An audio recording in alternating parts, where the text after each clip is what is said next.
എല്ലാ ദിവസത്തെ same routine തന്നെ. വീട്ടമ്മമാരെന്ന് പറഞ്ഞാൽ പാത്രം കഴുകണം, ഫുഡ് ഉണ്ടാക്കണം, ക്ലീനിങ് ചെയ്യണം, അതൊക്കെ തന്നെയല്ലേ. എല്ലാം കാണിച്ച് കാണിച്ച് നമ്മൾ തന്നെ ബോറാവും, കാണുന്നവർക്കും ബോറടിക്കാൻ തുടങ്ങും. പക്ഷേ എന്താ ചെയ്യുക, നമ്മളൊരു കണ്ടൻറ് ക്രിയേറ്റർ ആകുമ്പോഴത്തേക്ക് ഒരു കണ്ടൻറ് തന്നെ നമ്മൾ സ്റ്റിക്കായിട്ട് നിൽക്കും. പിന്നെ ഞാനൊരു ടീച്ചറും കൂടിയാണല്ലോ. ഞങ്ങൾ താമസിക്കുന്നത് ഷാർജയിലാണ്, എൻ്റെ സ്കൂൾ ദുബായിലാണ്. അപ്പം ഞാൻ വർക്ക് ചെയ്യുന്നത് ആസ് എ ടീച്ചർ. പക്ഷേ ടീച്ചിങ്ങിൽ ഞാനിപ്പോൾ എന്താ എല്ലാ ദിവസവും കാണിക്കുന്നത്, ഞാൻ സ്കൂളിൽ പോകുന്നു, വരുന്നു, ബ്രേക്ക്ഫാസ്റ്റ് കൊണ്ടുപോകും, ചായ കുടിക്കും, പിള്ളേരുമായിട്ടുള്ള കോൺവെർസേഷനും കാര്യങ്ങളും, പേപ്പർ കറക്ഷൻ, ബുക്ക് കറക്ഷൻ, അതിനകത്ത് എന്താ ഇത്ര കാണിക്കാനിരിക്കുന്നത് അല്ലേ. അപ്പം ഞാൻ വീട്ടിലെ കാര്യങ്ങളാണ് കൂടുതലും കണ്ടൻറ്റായിട്ട് എടുത്തിരിക്കുന്നത്.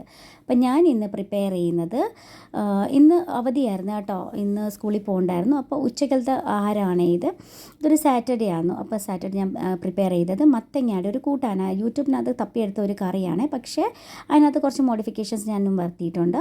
അപ്പോൾ ഞാൻ കുറച്ച് കട മസാല, അതായത് ഫുള്ളായിട്ടുള്ള മസാലകളൊക്കെ ഇട്ട് മത്തങ്ങയും കൂടി ഇട്ടിട്ട് വേവിച്ചെടുത്തിട്ടുണ്ട്. അത് വലിയ പീസാക്കിയാണ് വേവിച്ചേക്കുന്നത്, കാരണം പെട്ടെന്ന് അതങ്ങ് കുഴഞ്ഞു പോകും, അതുകൊണ്ട്.